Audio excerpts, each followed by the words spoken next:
Tama nga ba si Claire Castro na ang Pangulo ang siyang may pangunahing karapatan na mag-report ng kanyang medical na kondisyon dahil sabi niya, katawan naman daw niya ito.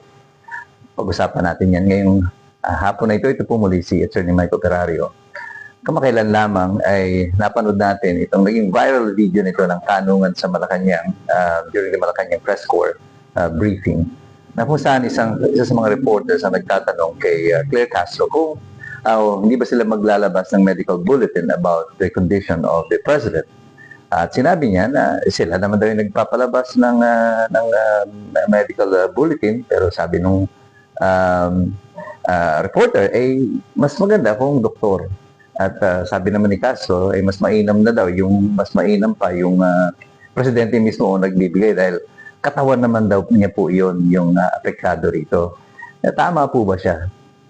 Well, ang nangyari lang kay Claire Castro ay ipinakita niya either yung kawalan niya ng kaalaman tungkol sa requirements ng konstitusyon o di kaya ay tahasan niyang nililigaw ang sambayan ng Pilipino ukol sa aktual na medical na kondisyon ng Pangulo. Bakit natin sinabi yan? It's because doon po sa Article 7, Section 12 on the Executive Department, binibigyan doon ng responsibilidad ang Malacanang o ang Executive Department na ipaalam sa Kongreso at sa publiko ang aktual na medical na kondisyon ng Pangulo. At pag sinabi mong aktual na medical na kondisyon, hindi mo pinag-uusapan dyan yung pakiramdam. Masakit ba ang iyong leeg? O ikaw ba ay nadudumi o hindi ka madumi? Hindi po ganun yun. Ang requirement po doon is for us to declare truthfully kung ano yung aktual na medical na kondisyon. At tama po yung reporter, doktor lamang po ang makakagawa niyan. Kagaya po sa Amerika, na kung saan ipinatan yung ating constitution. Kapag po may sakit ang Pangulo, required po sila that they update the public with the regular medical bulletin. At doon sa Section 11 of Article 7 ng Konstitusyon, actually, kapag ang President is temporarily incapacitated, halimbawa nga siya ay nagkasakit o under coma or whatever condition na hindi niya kayang i-perform ang kanyang function, ay dapat magsumiti sila ng pasubali o ng notice sa Kongreso tungkol dito. Kung hindi niyo po ito gagawin, ay yung kanyang cabinet secretary, majority of the cabinet, can write Congress and tell them of the actual condition. At kung magkaroon ng conflict between sa deklarasyon ng Pangulo at ng inyong gabinete, pwedeng yung Kongreso mag-determine kung sino talaga yung nagsasabi ng totoo. In this condition, well, mukhang malabo naman mangyari ito sa kasalukuyan kasi imposible naman yung mga cabinet secretary ni BBM ay magsabi na may sakit yung aming Pangulo. Kung itatago yan, ay mas itatago nila. Pero the responsibility to give an update on the actual medical bulletin or medical condition of the President falls upon Malacanang. Hindi po ito option lang na parang i-report mo sa akin kung may lagnat ka o wala. O may sinat ako eh. Hindi po ganun yun. Kaya importante yan is because the Constitution requires that the President, yung Presidente natin, ay merong kakayanan na gawin ang kanyang mga tungkulin. Kasi kung hindi niya magagawa ang kanyang tungkulin, dapat automatic mag-a-assume ang Vice Presidente.